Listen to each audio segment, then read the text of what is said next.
Muy buenos días, estimados hermanos de Bolivia.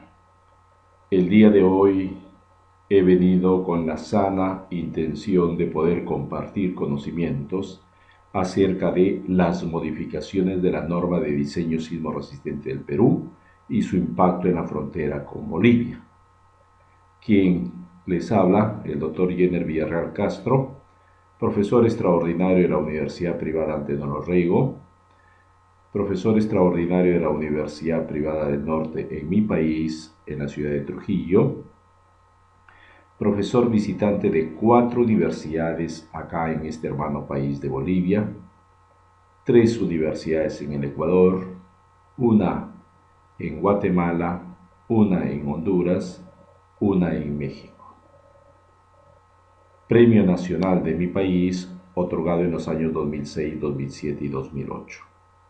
Miembro del Comité Científico del Congreso Mundial de Patología, doctor honoris causa por la Universidad de San Pedro, Chimbote, ingeniero civil de profesión, doctor en Ingeniería Sismo Resistente.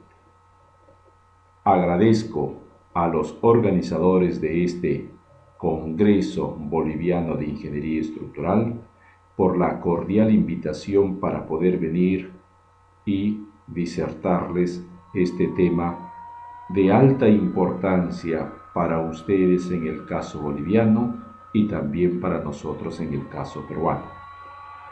Felicito a los organizadores, especialmente a la Universidad de San Francisco Javier de Chuquisaca, de la cual soy profesor visitante en la maestría en Ingeniería Estructural, así como al Colegio de Ingenieros Civiles de Chuquisaca.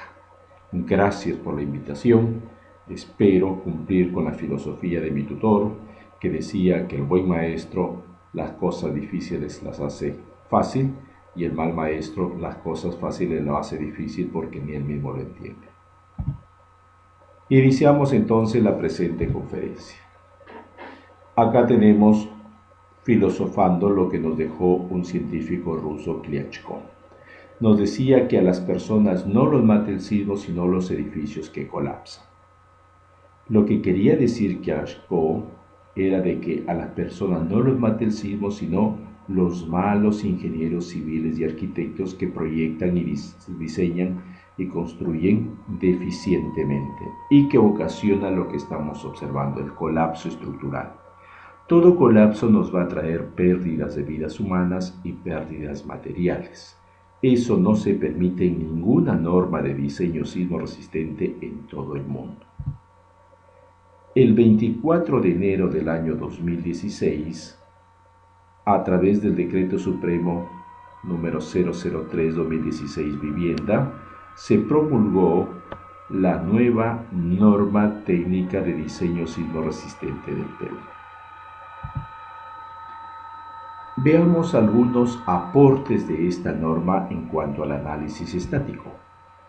Dentro del artículo 1.3, en la filosofía y principios del diseño sismo resistente, podemos ver de que en el inciso C de la norma nos están dando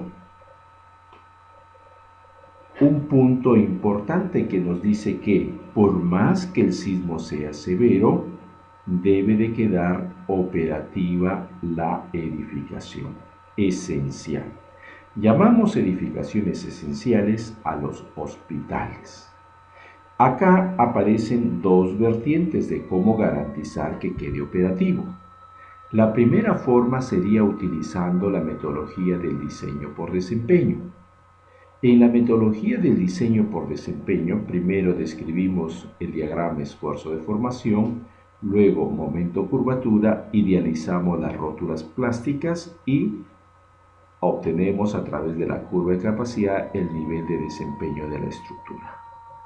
Queda totalmente ocupacional, seguridad de vida o cerca del colapso. La otra alternativa para poder garantizar que quede totalmente operativo es utilizando los sistemas de protección sísmica, es decir, los disipadores de energía colocados por la altura o los aisladores sísmicos en la base para permitir incrementar el amortiguamiento reduciendo los daños. En el artículo 3.2.1 del Código Peruano nos clasifican a las estructuras para el caso aporticado cuando el cortante de las columnas supere el 80% del cortante en la base. Para los muros estructurales, si el cortante de los muros supera el 70% del cortante en la base, y sistema dual si los muros superan el 20% y menos del 70% del cortante en la base. Para el caso de muro de utilidad limitada, es decir, los muros delgados de 10 centímetros de espesor con malla electrosoldada en su interior, se recomienda un máximo número de pisos de 8. Ahí tenemos estos sistemas de muro de utilidad limitada, los cuales nos permiten reducir costos aproximadamente en el 50% comparado con albañilería, y también los tiempos de ejecución. Es un sistema industrializado con encofrado metálico deslizante. Alta densidad de muros, control de distorsiones muy pequeño, pasa todo ok, pero habría que analizar mucho mejor este sistema debido a que han existido falencias en diferentes sismos. En cuanto al artículo 4.5.1, ahora es muy clara la norma y nos indica que todas las fuerzas serán colocadas en el centro de masa de la edificación. Respecto a la altura, nos indican que menos de 30 metros si es de concreto armado y menos de 15 metros si es de albañilería.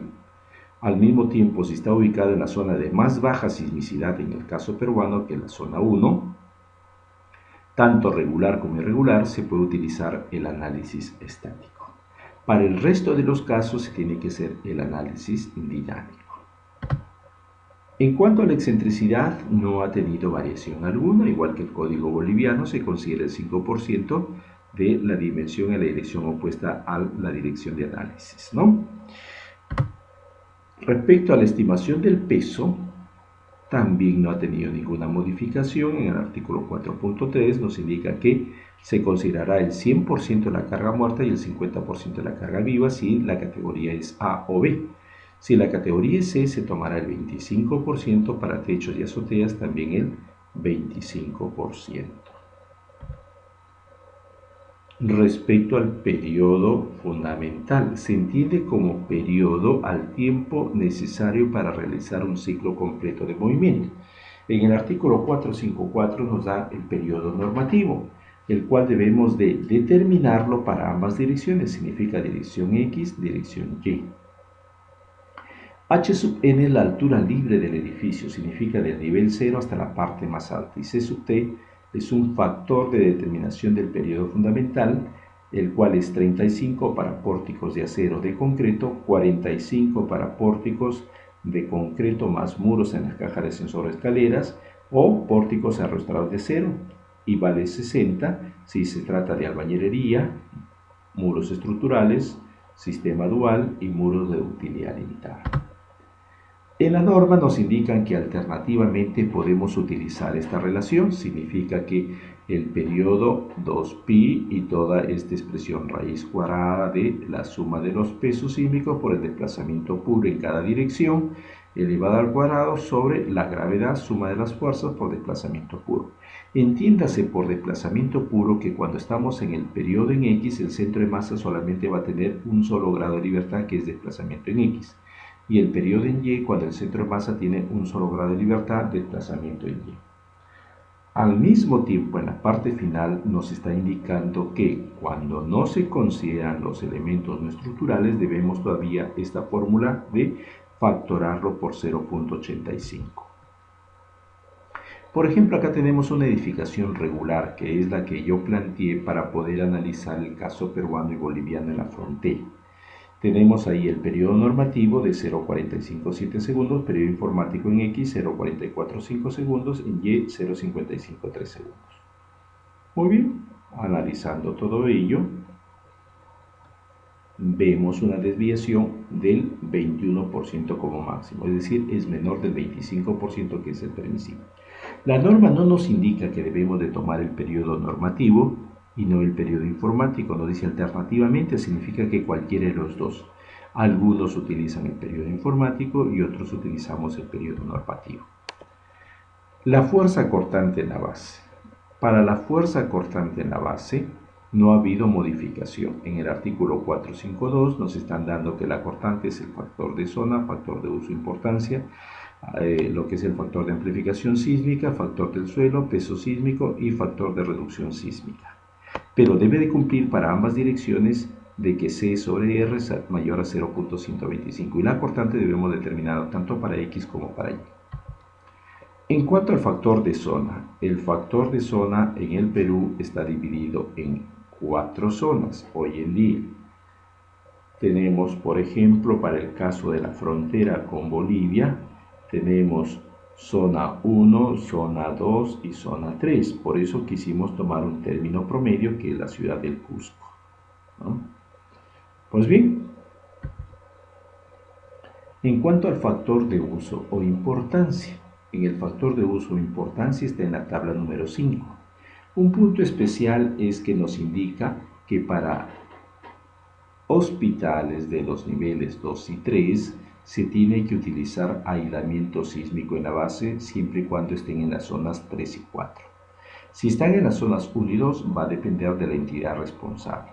Y el factor de uso nos consideran o nos orientan a que utilicemos 1. Hay 3 categorías, esencial A, importante B y común C. El factor de amplificación sísmica C lo determinamos por el artículo 2.5. En nuestro nuevo espectro tenemos 3 partes. Cuando el periodo es menor a T sub P, que es el límite de la meseta, vale 2.5. Cuando el periodo está entre T sub P y T sub L, donde T sub L el inicio de la cedencia, es 2.5 T sub P sobre T, y cuando es mayor a T sub L, 2.5 T sub P por T sub L sobre T al cuadrado. Acá hay que entender de que estos periodos T sub P, T sub L es del suelo y T es de la estructura. Este factor de amplificación sísmica se puede entender como el factor de amplificación de la aceleración estructural versus lo que es la aceleración en el suelo o respecto al suelo. T sub P y T sub L se obtienen por la tabla número 4, que está en nuestra norma para los 4 perfiles de suelo. S0 es roca dura, S1 roca muy rígido, S2 intermedio y S3 blando. El factor del suelo lo obtenemos a través de la tabla número 3. Tenemos una matriz de doble entrada, zona sísmica versus perfil del suelo. Y la clasificación de los suelos para el estudio geotécnico se recomienda utilizar la tabla número 2, en la cual se clasifica o por el promedio ponderado de la velocidad de corte B sub S o por el promedio ponderado del ensayo de SPT N60 o por el promedio ponderado de la resistencia última en condición no drenada S sub Q. En cuanto al coeficiente de reducción sísmica, el coeficiente de reducción sísmica en el artículo 3.8 nos están dando R es igual a R sub 0, irregularidad en altura por irregularidad en planta, donde el R sub 0 viene a ser el coeficiente básico de reducción, y si se tienen 2 o más sistemas estructurales en una misma dirección, se va a tomar el menor valor de R sub 0. En la tabla número 7 nos están dando los coeficientes básicos de reducción, por ejemplo, para pórticos de concreto armado es 8, para sistemas duales 7, muros estructurales 6, muro de utilidad limitada es 4. Cuando se trate de estructuras regulares, los factores de irregularidad en altura es igual a 1 y si es regular en plantas también I sub P es igual a 1.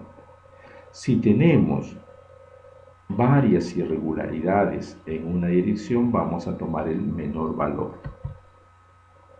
Acá están los factores de irregularidades en altura y irregularidades en planta. Hoy en día tenemos 8 irregularidades en altura y 5 en planta. En el ejemplo que habíamos visto, determinamos la cortante en la base para la ciudad del Cusco como término promedio.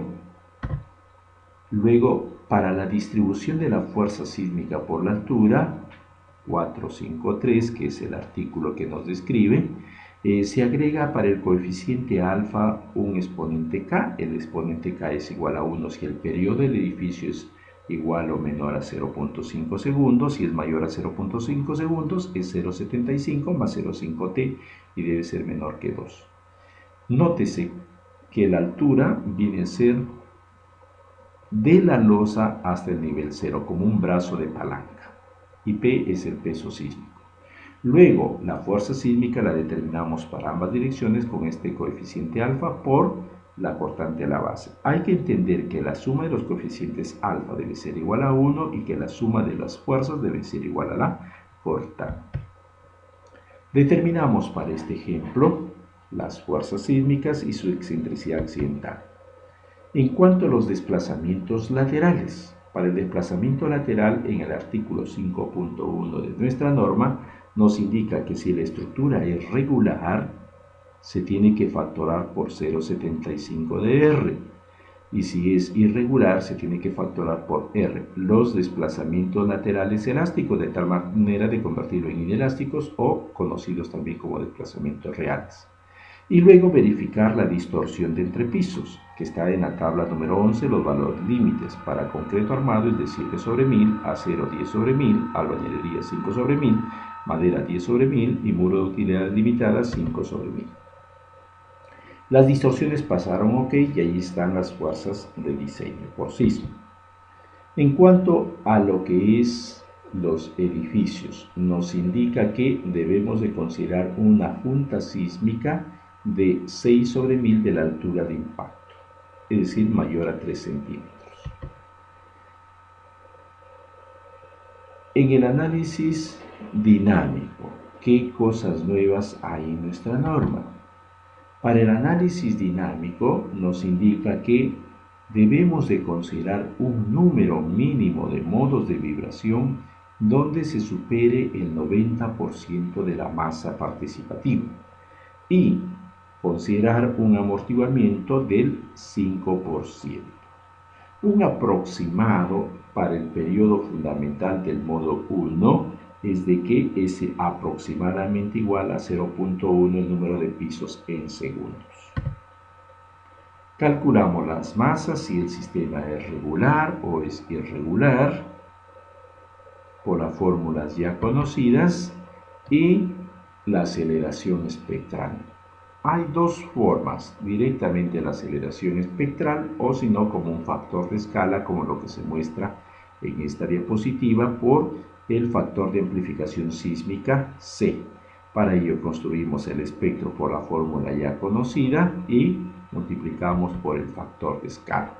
Ahí está para el ejemplo indicado las masas a nivel de entrepisos, el factor de escala y el espectro C. Nótese que hay una doble curva, una meseta, primera curva y segunda curva. 3 tramos en total de la norma peruana con un 5% de amortiguamiento. Pasa OK.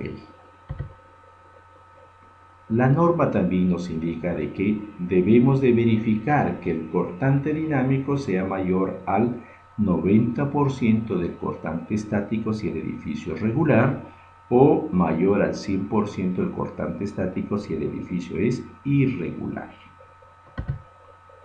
Y para el escalamiento debemos de factorar por 0.9 el cortante estático sobre el cortante dinámico si es regular o cortante estático sobre cortante dinámico si es irregular.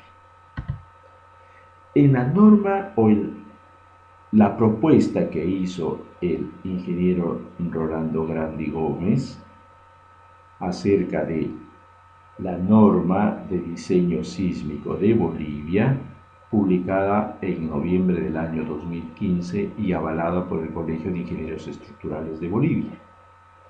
En mi modo de ver, es un buen paso inicial que se está haciendo.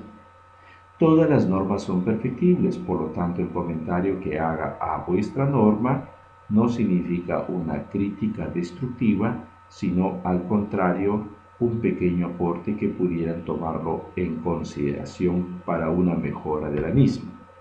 Como les dije, habíamos analizado el caso promedio, Cusco con el promedio de Bolivia y nos salían resultados un poquito distorsionados.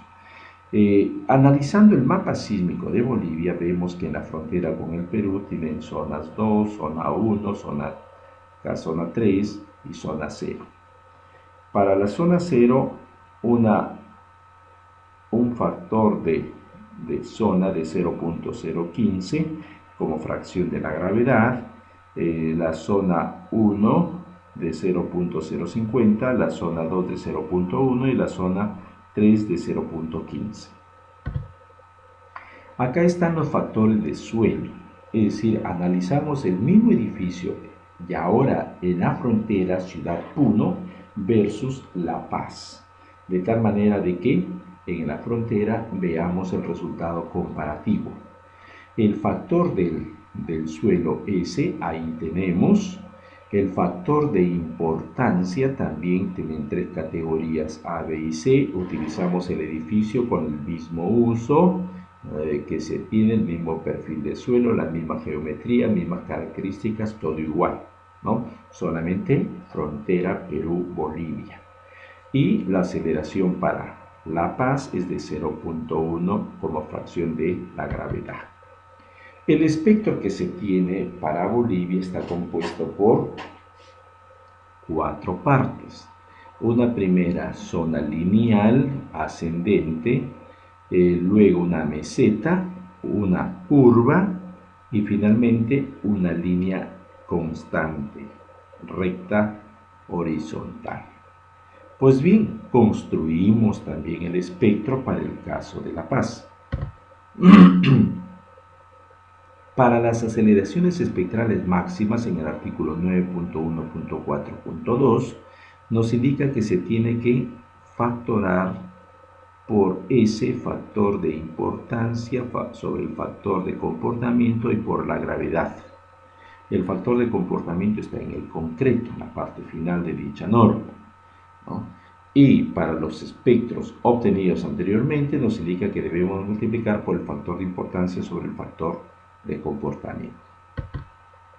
Para los desplazamientos finales nos indican que debemos de amplificarlo por el factor de comportamiento para que se conviertan en inelásticos. Y para las fuerzas no es necesario afectarlo por el factor de comportamiento. Realizamos el análisis y nos dimos cuenta que había diferencia entre la frontera de Perú con el caso Puno con La Paz. Entonces, ¿qué es lo que yo propongo para que se corrija este ligero error que se tiene en la norma o el código boliviano de diseño sísmico? La aceleración espectral en el Perú está compuesto por un factor de escala por el espectro C.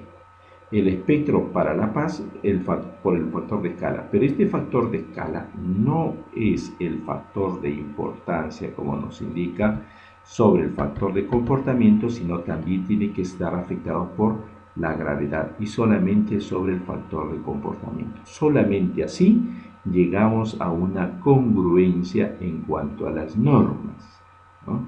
Y es entendible que tiene que tener la gravedad como tal, ¿no? Porque en esta aceleración del espectro respecto a la gravedad ya está el factor de importancia, el factor del suelo y el periodo. Es decir, comparado con nuestra norma, ya tendríamos S, U, Z también, nos faltaría G, ¿no? Sobre el factor de comportamiento que es el R nuestro, ¿no? Entonces, de esa manera hay una compatibilidad no solamente en fórmula, sino también en datos. En cuanto a la fuerza axial, si en el Perú es del 100%, en el caso boliviano corregido sería del 95%, significa una desviación de solo el 5%. En la cortante, igual desviación del 5%, en el momento flector, igual el 5%. Para el desplazamiento real o inelástico, en el caso peruano, para regular se multiplica por 0,75 el desplazamiento elástico. Para el caso boliviano, el factor de comportamiento por desplazamiento elástico, ya casi hay una desviación del 60%. Me imagino, porque no se encuentra en ninguna parte del código boliviano, lo que es el control de distorsión de entrepiso. Pero me imagino que Este desplazamiento debe estar corregido a través del control de distorsión de entrepisos. En cuanto a la interacción suelo-estructura, la interacción suelo-estructura no es más que el trabajo conjunto suelo, cimentación y superestructura, todo como un trinomio, es decir, un comportamiento más real.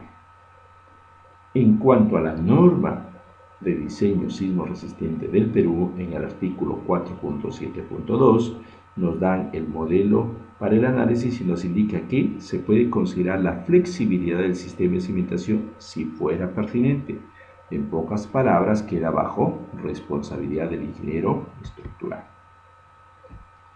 Si miramos un poquito el contexto internacional, nos daremos cuenta que la Sociedad Internacional de Mecánica y Suelo e Ingeniería Geotécnica tiene un comité especial dedicado a la interacción suelo-estructura, que es el comité TC207, que lo dirige el profesor Lisieux, y como vicepresidente está el profesor Ulitsky.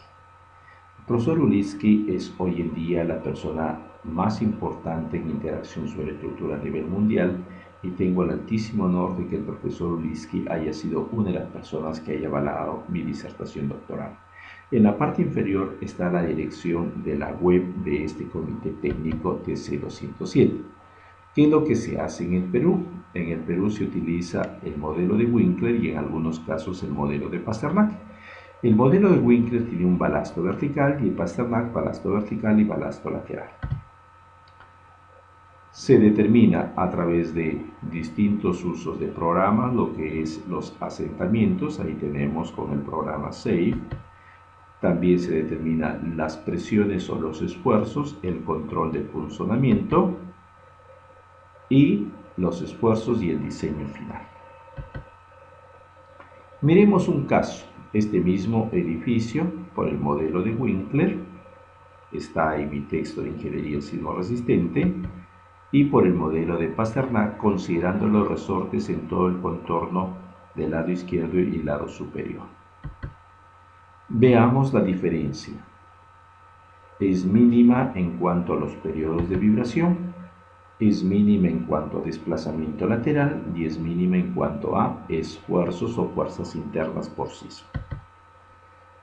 Hoy en día la tendencia está en el semiespacio elástico, y en el semiespacio elástico se obtiene tanto el balasto vertical como el balasto lateral de varios subestratos o de varios estratos por la profundidad, donde se saca un promedio de lo que es el módulo de elasticidad y Poisson para los estratos, ¿no?, dentro del punto de vista geotécnico.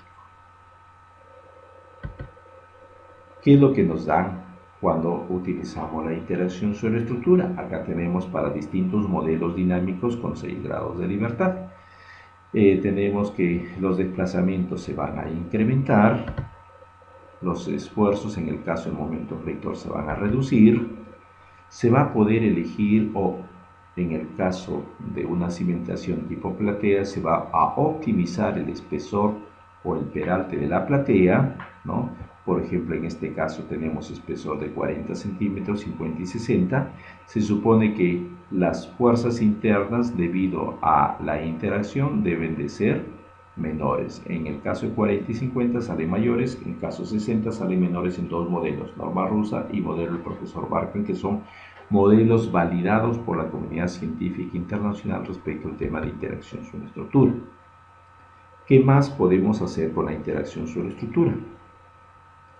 También podemos determinar el lugar donde van a fallar dichos elementos por la altura. Ahí tenemos el esfuerzo de destrucción del profesor von Mises sin interacción y con interacción por el modelo del profesor Barkan. Podemos ver de que hay en la altura del primer piso hay un punto alto donde va a haber problema de interacción sobre estructura, un daño como lo que estamos observando, rótula plástica por toda esa altura. También se puede determinar el tema de alabeo en losas, donde dos nudos en la diagonal se levantan y dos nudos en la otra diagonal descienden y se fractura la losa en los extremos. En el Código Boliviano de Diseño Sísmico del año 2015 nos dan los casos de los modelos dinámicos para el caso de zapatas, como podemos ver, donde nos dice siempre y cuando la capacidad admisible del terreno sea menor a 3 kilos sobre centímetro al cuadrado. Están los coeficientes vertical, laterales y los rotacionales. Nos dan también las fórmulas del profesor Wilson para lo que es netamente la obtención de los coeficientes de rigidez. Esto sería necesario verificarlo con otros modelos validados por la comunidad científica internacional de interacción sobre estructura para ver si estos modelos son confiables o no son confiables, ¿no? Para el caso de cimientos corridos y losa de fundación también nos dan los modelos en cuanto a lo que viene a ser netamente la parte de la interacción sobre estructura. El análisis comparativo era el mismo que lo que habíamos obtenido por la parte del análisis dinámico. En cuanto a disipador, no tiene el código boliviano, pero sí tiene el código peruano. Vamos a ver un caso de disipador de fluido viscoso.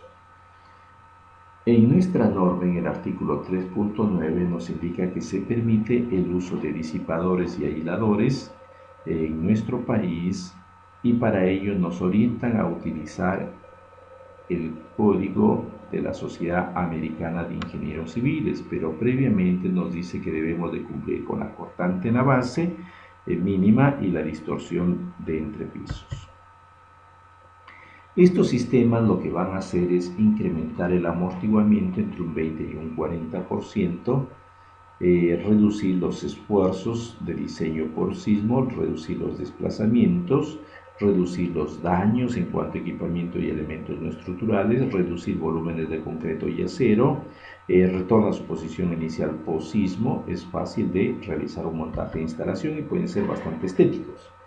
Tenemos que la torre central del Aeropuerto Internacional Jorge Chávez, donde uno llega a Lima, Perú, está con disipador de fluido viscoso por la altura. Este proyecto fue construido en el año 1963, cuando no existía un código de diseño sísmico en mi país. En el año 2007 la nueva administración pidió que se realice una evaluación y al final se obtuvo de que es necesario usar estos dispositivos para poder mitigar los posibles daños en el aeropuerto y que quede operativo. Los disipadores se han colocado en una configuración de V invertida que se le denomina chevron y están en la parte superior debajo de las vigas. Se basa en un balance de energía. Todo esto está detallado en mi texto de edificaciones con disipadores de energía, en coautoría con el doctor Ricardo Oviedo Sarmiento. El balance de energía, donde una parte es la energía disipada por los dispositivos de amortiguamiento. En la clasificación de la norma de la Sociedad Americana de Ingenieros Civiles, capítulo 18, los disipadores de fluido viscoso dependen de velocidad, los viscoelásticos velocidad y desplazamiento, y los de plastificación y fricción solamente de desplazamiento. Para el disipador de fluido viscoso se utiliza un brazo metálico cuya rigidez K debe de soportar la carga que se va a tener del disipador en cuanto a lo que es tracción o compresión.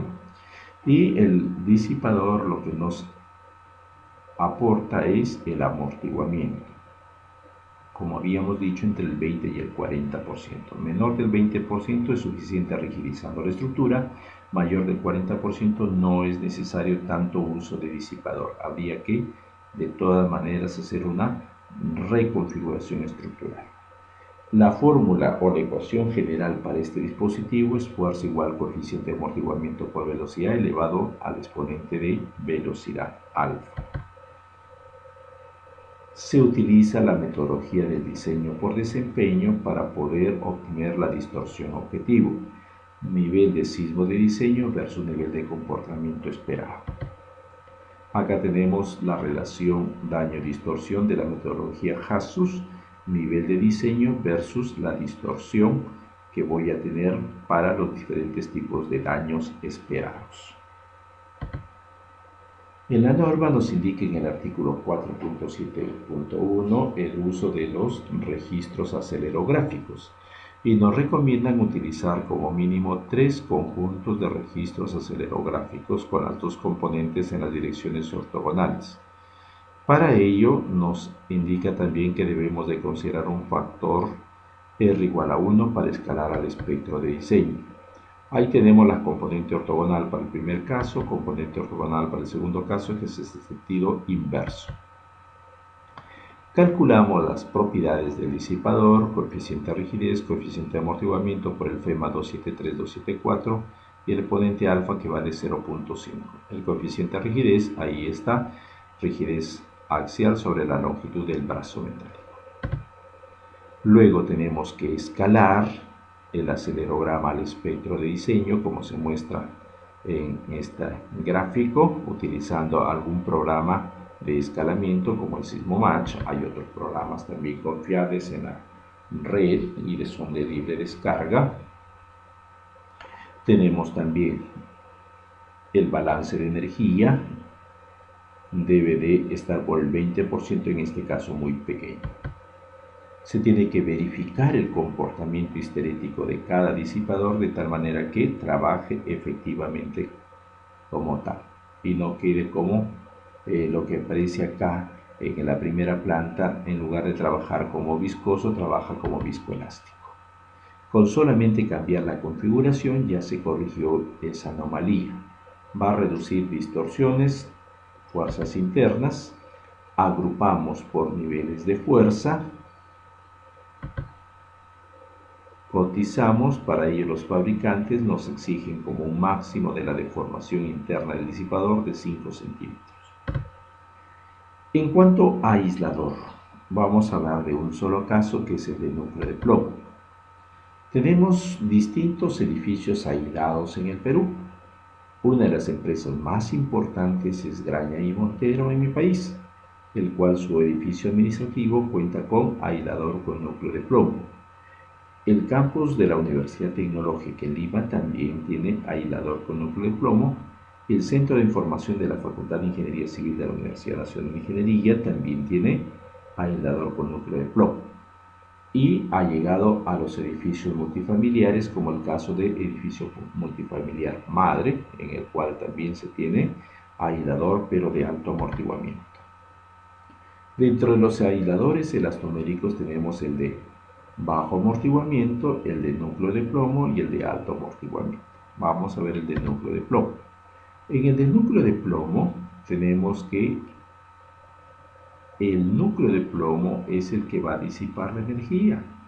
Entonces, para el sismo, en cambio, para la carga vertical va a trabajar la plancha de acero con las capas internas de caucho. Y en los bordes tenemos, para colocar los orificios, los pernos de fijación. Estos dispositivos que se colocan en la base nos van a permitir reducir distorsiones y aceleraciones hasta en un 75%. La altura también se tiene que calcular de tal manera que no que permita pues que un operario ingrese libremente a poder trabajar y hacer el mantenimiento. Las tuberías también hoy en día se tienen que realizar de tal manera que se hagan las pruebas dinámicas de los movimientos. Se tiene que verificar el lazo histerético del aislador, en este caso en forma bilineal, y como limitaciones prácticas se podría indicar que para edificios empotrados en la base, si el periodo es mayor a 2 segundos, no es conveniente usar los aisladores. Generalmente el aislador se está utilizando para edificaciones hasta de 10 pisos, con la intención de no tener una gran carga axial tampoco, ni un gran desplazamiento lateral. Las cargas de viento mayor al 10% del peso del edificio tampoco es conveniente utilizar este tipo de dispositivo, y cuando no existe un espacio adecuado para el movimiento. Pues bien, en este sistema nos va a permitir reducir la vibración hasta en 8 veces. Les agradezco a todos ustedes por la paciencia de haberme escuchado. En realidad, Bolivia es un país al cual quiero mucho, me siento muy cómodo cada vez que vengo y me encanta colaborar con ustedes en cuanto a lo que es netamente la ingeniería estructural. Quiero de ustedes gente soñadora, gente con un futuro brillante, gente que piense en grande para ser grande y no en cosas pequeñas para ser pequeño. Gente que esté capacitada para entender la filosofía del compartir los conocimientos y no para atascarnos en el pasado ocultando los mismos. Quiero gente moderna, no solamente en Bolivia, sino en Perú y en todos los países. Somos países en vías de desarrollo. Tenemos una cultura en el pasado muy grande. Es el mejor ejemplo que tenemos en vida para poder imitarnos. Los invito a ser cada día mejores, a esforzarse al máximo, porque no debemos de pasar desapercibidos en esta vida. Hay que entender que el ciclo de una persona normal es muy pequeño y lo que uno no va a ver es muy grande en la historia. Debemos de pasar a la historia, debemos de dejar un pequeño legado. De mi parte, les agradezco, mi pequeño legado está en la parte inferior, donde usted puede tener la dirección de mi blog, donde están todos los materiales producidos, tanto libros, conferencias, cursos y todo lo demás. Ahí mi blog personal, que ya estamos llegando al 1.700.000 visitas. Es un récord de la ingeniería estructural de habla hispana. También les dejo el blog de mis libros, el cual lo pueden bajar todos los textos excepto del último año como descarga gratuita. Y en mi canal de YouTube usted puede tener la oportunidad de poder ver esta conferencia, cursos distintos que he dictado en el Perú y fuera de él. Ahí lo pueden ver ustedes, este canal de YouTube, y estamos por los 3 millones, llegando a los 3 millones de videos vistos, todo un récord de la ingeniería estructural de habla hispana. Y eso se lo debo a ustedes, porque son ustedes los que me siguen, son ustedes las personas que me incentivan, me inspiran a darles lo mejor de mi persona. Quiero dejarles este pequeño legado por siempre y me seguiré esforzando mientras Dios me dé vida. Habrá de mi parte novedades académicas, de conocimientos, y siempre pensando en que la educación debe ser de alto nivel y debe de llegar a todos por igual. Gracias y espero que hayan disfrutado de esta conferencia. Gracias, hermanos de Bolivia.